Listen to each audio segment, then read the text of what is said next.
Добрый день, уважаемые учителя, школьники, родители и законные представители. Меня зовут Сергей Сергеевич, я государственный инспектор Управления Федеральной службы по надзору в сфере связи, информационных технологий и массовых коммуникаций по Республике Коми. Сегодня мы продолжаем серию открытых уроков с Роскомнадзором. Мне будут помогать ученики 10 класса лицея народной дипломатии. Ребята, здравствуйте. Здравствуйте. Меня зовут Соня. Меня зовут Слава.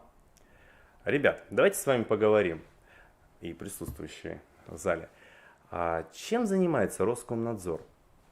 И какие функции он выполняет? Предположите. Защищает права граждан. Правильно, рассматривает обращение граждан. Предоставлением государственных услуг в части осуществления государственной регистрации в сфере массовой информации и связи. Ведение государственных реестров. Это запрещенная информация, СМИ и персональные данные. И рассмотрение обращений граждан. Правильно ты сказала. А функции Роскомнадзора? Они контрольно-надзорные функции за соблюдением законодательства в сфере связи, информационных технологий, массовых коммуникаций, персональных данных. А какие виды персональных данных вы можете рассказать нам? Фамилия, имя, отчество. Даты рождения. Верно. А еще? Место жительства. Фотографии. Правильно, номер телефона, адрес электронной почты и так далее. Да? Возраст. Так, ребят, также есть и специальная категория персональных данных. К ним относятся расовая или национальная принадлежность, религиозные и философские убеждения, и состояние здоровья, и политические взгляды. Есть и биометрические персональные данные. Они представляют собой сведения о наших биологических процессах. Они уникальны, присутствуют каждому человеку. Некоторые могут меняться с рождения, некоторые остаются на всю жизнь. Приведите пример мне биометрических персональных данных. Отпечаток пальца. Верно. Отпечаток пальца, код ДНК, Сетчатка глаза. радужная оболочка глаза. Разница. Можете мне сказать? Сетчатка глаза – это отпечаток кровеносных сосудов на... Правильно, это рисунок кровеносных сосудов на глазном дне. А радужная оболочка глаза, я забыла, что это, простите. Радужная оболочка глаза – это вокруг зрачка цвет наш, и узор. Да? Да. Какие еще бывают биометрические персональные данные, ребят? Мы сказали про глаз, сказали, да, про код ДНК, про отпечаток пальца. Еще я с вами что делаю сейчас? Разговариваю. Голос. То есть слепок голоса. Верно вы сказали. Тембр голоса не подходит, потому что записывается именно просто голос. Да, они же слепок не знали голоса. правильно. Почему, для вас поясню, ребят, почему называется так интересно слепок голоса? Потому что используются специальные глиняные тарелочки даже сейчас. Они очень четко и точно передают диаграмму нашего голоса. То есть специальный аппарат записывает. Сейчас стали уже использовать платиновые тарелочки. Они вечные, почти вечные. То есть они очень точно передают, как ты сказал, тембр голоса, звучание голоса, глубину голоса и сам слепок голоса. Почему называется так слепок голоса? То есть это для вас просто пояснил, чтобы вы понимали, да? Также присутствует термограмма лица и геометрия лица. Термограмма лица – это специальная камера с инфракрасным видением, считывает теплые и холодные участки на нашей коже лица. Зачастую такая технология используется в аэропортах. Геометрия лица – это построение трехмерной картинки нашего лица. То есть расстояние между глаз, носа, рта. Могут еще быть дополнительно это брови, скулы. Мы сейчас с вами поговорили про биометрические персональные данные, то есть мы повторили. Еще у нас бывают цифровые персональные данные. Какие это могут быть персональные данные? Паспортные данные. Верно, то есть серия и номер паспорта. Государство при достижении определенного возраста нам присваивает цифру. То есть это паспорт в 14 лет. И еще какие бывают цифровые персональные данные? Номер СНИЛС.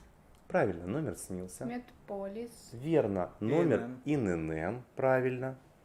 Банковская карта. Правильно, номер банковского счета и номер банковской карты. Ребят, а теперь своими словами вы можете сказать, что же такое персональные данные? То есть терминологию. Это личная информация о человеке. То есть это правильно, это та информация, которая может идентифицировать человека в толпе, как конкретную личность. Ребят, я вам задам вопрос. Кто из вас является пользователем социальных сетей? Все. Все, да? Ну, просто, конечно. Давайте так, перечислим, какие бывают социальные сети и мессенджеры. И какая разница между ними? ВКонтакте, Инстаграм. Верно. Вайбер, Ватсап. Это мессенджеры. Разница между ними какая? Предположите. А в Инстаграм, ВКонтакте можно выкладывать фотографии и... Ну, можно выкладывать везде фотографии. Ну Просто самое главное у мессенджеров это Персонализация. другая. да, привязка к определенному номеру. Максимум, что может быть в мессенджерах, это номер телефона, имя и социальный статус. Да? В соцсетях есть анкета, то есть где есть какие-то личные данные. Да? Ну, давайте мы с вами сейчас обсудим тему персональные данные в социальных сетях. Предположите, какой объем персональных данных, вы узнали, что это такое персональные данные, да, и виды их, можно опубликовать в социальных сетях. Фамилия, имя, отчество. Дата рождения. Правильно, то есть, можно еще свои интересы публиковать. Фотография. Верно, Город проживания. тоже верно. А, ребят, какой объем персональных данных не стоит опубликовывать в социальных сетях? Адрес, конкретный дом, квартира, улица. Верно, Данные родных. правильно, данные о родителях. То есть не стоит опубликовывать, где у вас работают родные, близкие, ваши родители, сколько они получают и так далее. Ребят, а как защитить свою страничку в социальных сетях? Ну, с мессенджерами немножко проще. Все-таки это не соцсети, а вот страничку. В некоторых социальных сетях, во многих, есть скрыть свой аккаунт от посторонних, как бы только для... Ну, правильно, друзей. то есть открыть доступ только для друзей, а посторонние, как ты верно сказал, они должны просматривать страничку твою.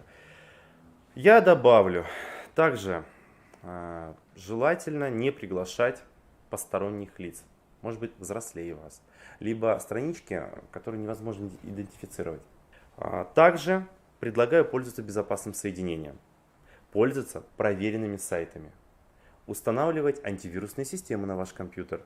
Также не переходить по сомнительным ссылкам, либо проверять ссылку. Ну, вот вы, допустим, в ВКонтакте или в Инстаграме или еще где-то вы друг другу кидаете ссылочки в сообщениях. Внимательно смотрите, как называется сайт. Всем нам известны популярные сайты и как они пишутся. Google, YouTube, Facebook, vk.com. Да? Бывает, мошенники изменят всего лишь одну букву или цифру, и сайт будет зеркалом, на который вы потом перейдете и введете свои персональные данные, то есть логин, пароль, и мошенники могут завладеть вашим аккаунтом. То есть этого делать не нужно, то есть надо всегда проверять. Также входить в аккаунты и в социальные сети только со своего компьютера, либо пользоваться галочкой «Чужой компьютер», чтобы не запоминал ни логин, ни пароль. Также я не рекомендую пользоваться одним паролем для всех аккаунтов. То есть придумать сложные пароли. В 2016 году Роскомнадзором была утверждена стратегия развития и информационно-публичной деятельности в области защиты прав субъектов персональных данных на период до 2020 года. Одной из приоритетных задач стратегии является пропаганда образа жизни, направленного на ответственное отношение к личным данным среди несовершеннолетних. В рамках реализации стратегии управление активно ведет информационно-просветительскую работу среди несовершеннолетних и молодежи. В целях максимального охвата детской аудитории управлением Роскомнадзором по Республике Коми совместно с телеканалом Юрган запущен совместный проект рубрика «Ничего личного». Видеоролики данной рубрики размещены на сайте управления Роскомнадзора по Республике Коми, YouTube-канале Юрган, на странице социальной сети ВКонтакте регионального отделения Российского движения школьников. В рубрике «Я» и юные соведущие обсуждают актуальные вопросы информационной безопасности несовершеннолетних, разбирают жизненные ситуации, отвечают на вопросы телезрителей. Предлагаю посмотреть и обсудить один из выпусков нашей рубрики. Возвращаемся к теме сложного пароля. А как составить сложный пароль, предлагаю посмотреть рубрику «Ничего личного».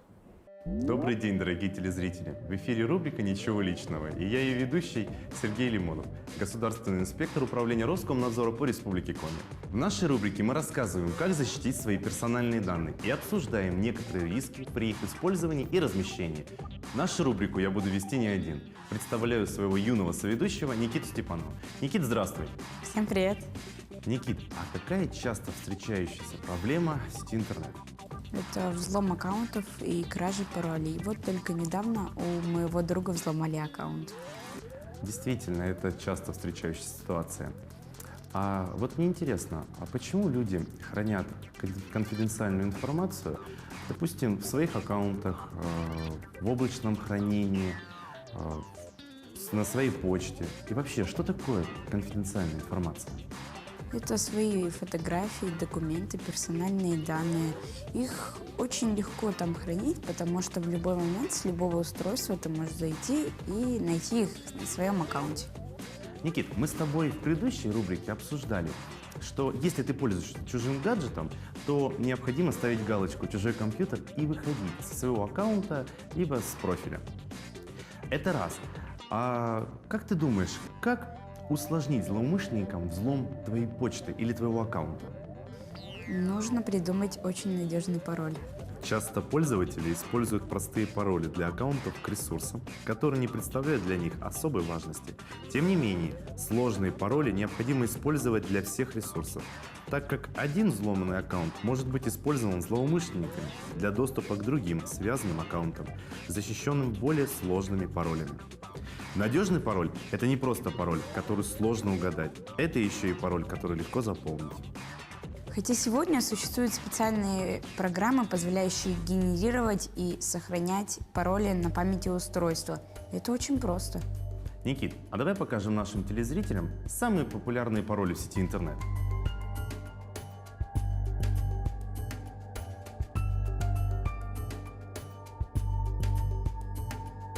У меня таких паролей не было. А сейчас мы с тобой поговорим, как составить сложный пароль. Надежный пароль не должен являться устойчивым словосочетанием или словом, чтобы его было тяжелее отгадать.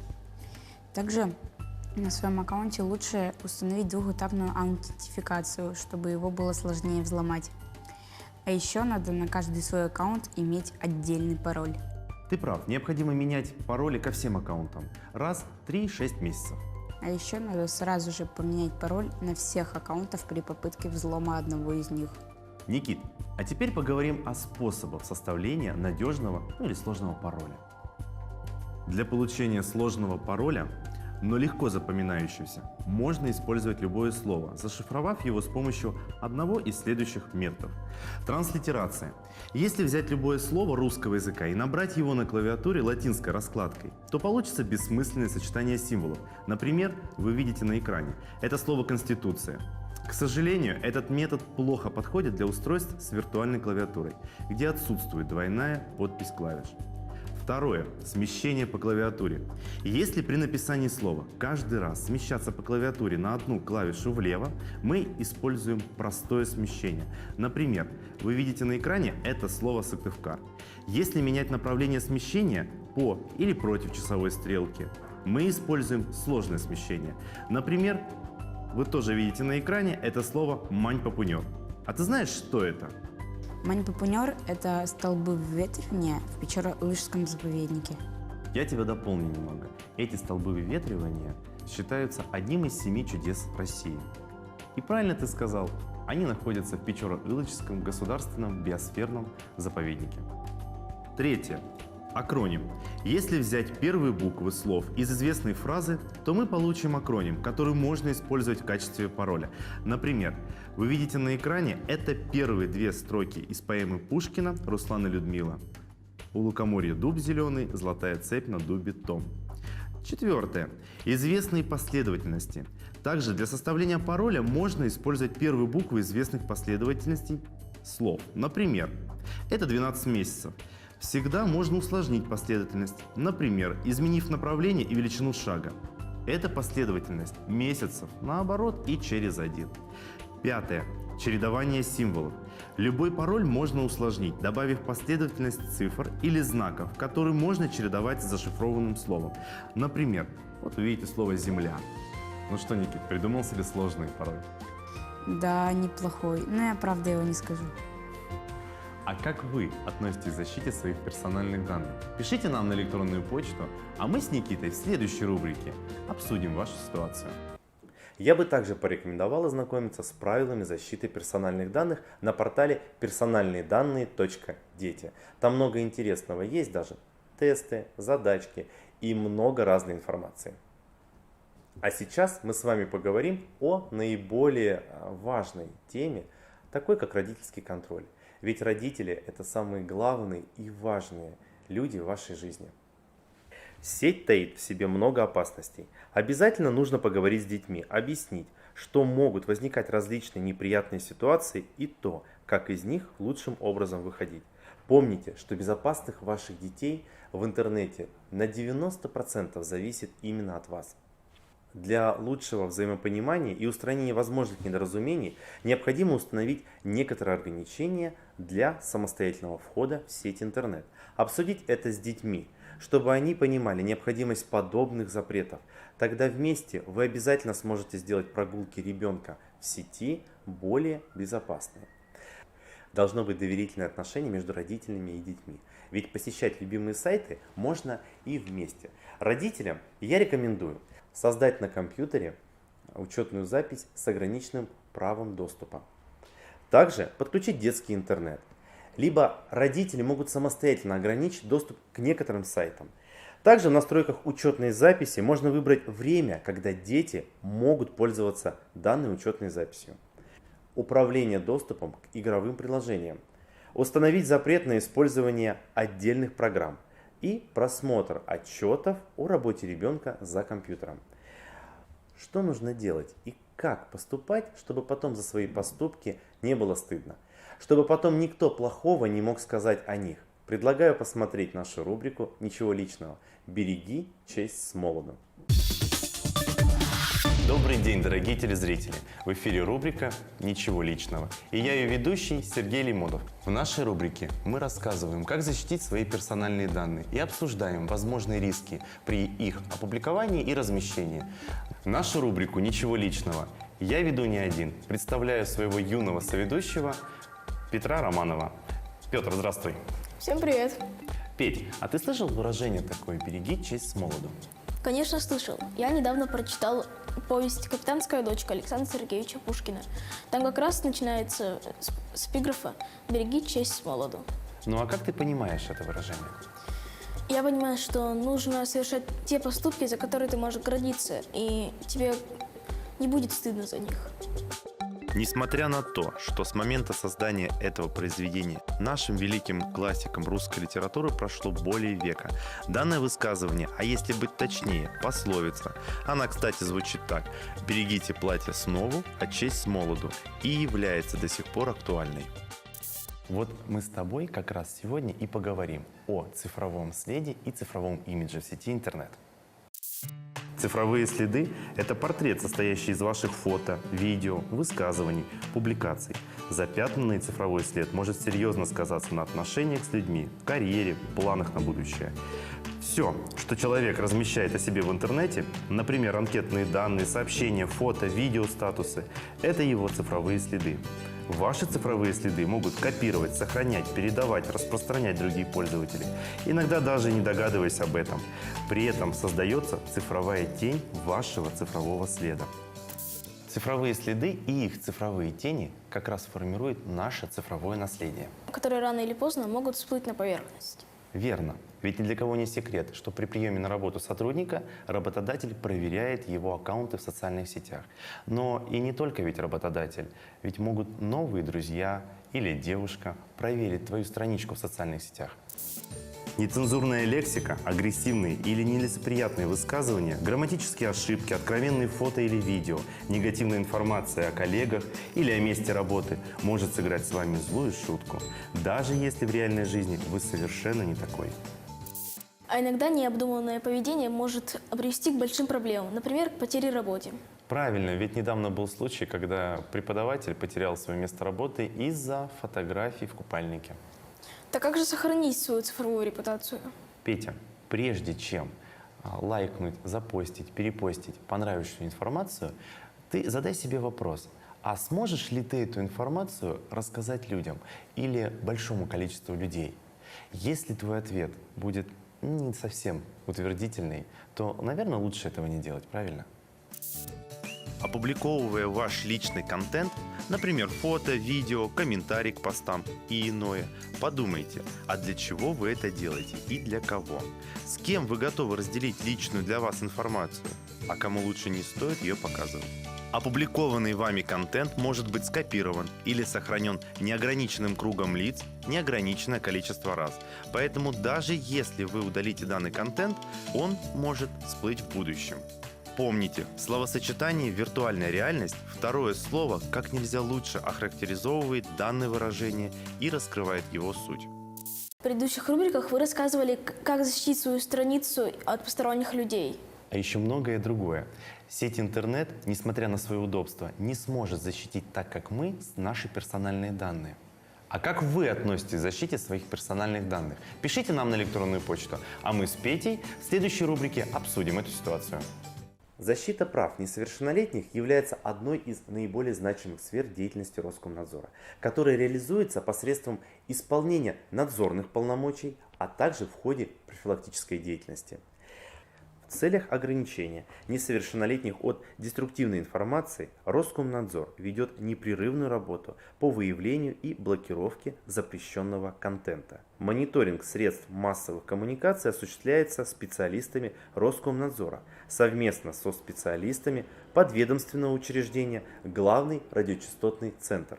Для выявления запрещенного контента в настоящее время используется автоматизированная система мониторинга, которая состоит из 3 подсистем. Симона – система мониторинга нарушений. Ее функция заключается в том, чтобы просматривать сайты и отправлять операторам материал, в котором обнаружены те или иные ключевые слова. Она же отвечает за обнаружение запрещенного контента в комментариях. Чтобы поддерживать гибкость системы, в ГРЧЦ работают лингвисты. Именно они занимаются настройкой Симоны, а также пополняют ее словари. Когда оператор ГРЧЦ подтверждает наличие нарушения, оно поступает в Сирену, систему регистрации нарушений, где регистрируется соответствующая карточка нарушения. Эта карточка, в свою очередь, уже передается инспектору Роскомнадзора, который незамедлительно должен принять меры реагирования. Третья часть системы – ревизор. Он контролирует блокировку сайтов, содержащих запрещенную информацию, интернет-провайдерами. В соответствии с требованиями федерального закона 149 ФЗ об информации, информационных технологиях и защите информации, при наличии запрещенной информации, распространяемой в сети интернет, доступ к ней ограничивается. Законом закреплены следующие категории запрещенной информации, подлежащей блокировке. Детская порнография, способы и методы изготовления и использования наркотических веществ и местах их приобретения, способы совершения самоубийства, а также призывы к совершению самоубийства. Информация, позволяющая прямо или косвенно установить личность несовершеннолетнего, пострадавшего в результате противоправных действий. Информация о деятельности по организации и проведению азартных игр и лотерей. Информация, содержащая предложение о розничной продаже дистанционным способом алкогольной продукции. В декабре 2018 года был подписан федеральный закон, который внес еще одно очень важное основание для незамедлительной блокировки информации, направленной на склонение или иное вовлечение несовершеннолетних в совершение противоправных действий, представляющих угрозу для их жизни или их здоровью. Данное основание позволяет незамедлительно блокировать доступ к таким интернет-сообществам, как Колумбайн, Синие киты, АУЕ, Беги или умри, Фея огня и подобные. Деятельность данных сообществ в последнее время достаточно часто активизируется, вызывая при этом широкий общественный резонанс. Для ограничения доступа к сайтам, содержащим запрещенную информацию, создан единый реестр доменных имен, указателей страниц сайтов в сети интернет и сетевых адресов, позволяющих идентифицировать сайты в сети интернет, содержащие информацию, распространение которой в Российской Федерации запрещено. Формирование и внедрение реестра осуществляется Роскомнадзором. Для включения в данный реестр информации установлено две процедуры. Досудебный порядок – это первая процедура. Проявить свою гражданскую позицию и сообщить о распространении запрещенной информации может любой желающий. Родители, педагоги, сотрудники субъектов профилактики и даже сами подростки. Для этого необходимо заполнить соответствующую форму на сайте Роскомнадзора. Информация о приеме сообщения, подтверждении или опровержении наличия запрещенной информации, а также о дальнейших принятых мерах будут поступать на электронный адрес, указанный заявителем в обращении. В случае подтверждения наличия запрещенного контента на основании решения уполномоченных федеральных органов исполнительной власти, таких как МВД, Роспотребнадзора, Росалкогольрегулирования, Федеральной налоговой службы, Федеральной службы судебных приставов и Роскомнадзора, осуществляются дальнейшие блокировки ресурса. Также блокировке подлежит информация, признанная запрещенной на основании вступившего в законную силу решения суда. Роскомнадзор не уполномочен самостоятельно обращаться в суд с исковым заявлением о признании информации, запрещенной к распространению на территории Российской Федерации. Иски в данном случае подаются прокурорами. Роскомнадзор по таким искам выступает в качестве технического ответчика и исполняет решение суда о блокировке. В целях ограничения доступа несовершеннолетних к нежелательному контенту Роскомнадзором осуществляется мониторинг, в ходе которого регулируются случаи нарушения законодательства о защите детей от информации, причиняющей вред их здоровью или развитию при предоставлении доступа в сеть интернет с использованием технологии Wi-Fi в местах, доступных для детей. Это могут быть кафе, кинотеатры, торговые центры, игровые зоны. Предусматриваются три законных способа авторизации пользователей. По удостоверению личности, когда посетитель заведения самостоятельно вводит свои паспортные данные в систему. По профилю на портале госуслуг, если пользователь на нем зарегистрирован. По номеру мобильного телефона, ведь сим-карты в России продаются только при предъявлении паспорта, поэтому считается, что этот способ обеспечивает достоверную идентификацию. Также Роскомнадзором осуществляется контроль за производством и выпуском средств массовой информации, соответствующих требованиям законодательства Российской Федерации в сфере защиты детей от информации, причиняющих вред их здоровью и развитию в части размещения знаков информационной продукции. Возрастная категория информационной продукции – это сигнал для родителей, который должен заставить их задуматься, нужна ли та или иная информация их ребенку или стоит от нее воздержаться. Ведь и дети сами должны понимать, что знаки информационной продукции, такие как 0+, 6+, 12+, 16+, и 18+, должны подходить к их возрасту. Современные дети и подростки, которых называют цифровыми гражданами, легко осваивают компьютер, мобильные устройства и умело пользуются ими. Но одновременно с познавательной информацией ребята получают свой первый негативный опыт. Структура интернет-угроз включает в себя конкретные, контактные, потребительские и электронные риски. К контентным рискам относятся противозаконная информация, распространение наркотических веществ через интернет, порнографических материалов с участием несовершеннолетних, призывы к разжиганию национальной розни и экстремистским действиям. Неэтическая или вредоносная информация, изображение сексуального характера, порнография, агрессивные онлайн-игры, азартные игры, пропаганда нездорового образа жизни, употребление наркотиков, алкоголя, табака, анорексии, принесение вреда здоровью и жизни, нецензурная брань, оскорбления. Контактные риски. Кибергруминг. Завлечение насильниками или педофилами детей на встрече в реальном мире, грозящий ребенку реальным сексуальным насилием или вовлечением в производство детской порнографии. Киберсталкинг. Преследование или домогательство в сети интернет. Кибербуллинг. Психологическое насилие, оскорбление и угрозы, унижение чести и достоинства, пренебрежительное поведение, травля при общении в сети интернет, а также с помощью мобильных телефонов. Потребительские риски. Это риски онлайн-маркетинга. К ним относится риск потребления контрафактной или фальсифицированной продукции, потеря денежных средств без приобретения товара, потребление детьми нежелательных продуктов и рекламы, платные транзакции в интернете. Электронные риски – это риски интернет-приватности и безопасности. Они включают в себя угрозу нарушения тайной переписки, вирусные атаки, онлайн-мошенничество, спам-атаки, шпионские программы, хищение персональных данных несовершеннолетних. В завершении хочется отметить, что сотрудники Управления Роскомнадзора по Республике Коми постоянно взаимодействуют с другими субъектами профилактики, в том числе в ходе проведения совместных мероприятий. Мы активно делимся своим опытом и перенимаем чужой опыт. Управление Роскомнадзора по Республике Коми совместно с Министерством образования, науки и молодежной политики Республики Коми объявляет старт республиканского конкурса «Защити свои персональные данные». Конкурс проводится в 2 номинациях – плакат и видеоролик. К участию приглашаются обучающиеся общеобразовательных организаций, школ, лицеев, гимназий с 1 по 11 класс, как самостоятельно, так и совместно с наставником, родителями, законными опекунами. Прием работ продлится до 30 апреля включительно. Подведение итогов конкурса и награждение состоится с 1 по 31 мая. Подробную информацию о конкурсе можно получить на сайте управления и на сайте Минобрнауки. Ребята, ждем ваших работ. На этом открытый урок с Роскомнадзором окончен. Спасибо всем, берегите свои персональные данные. Да,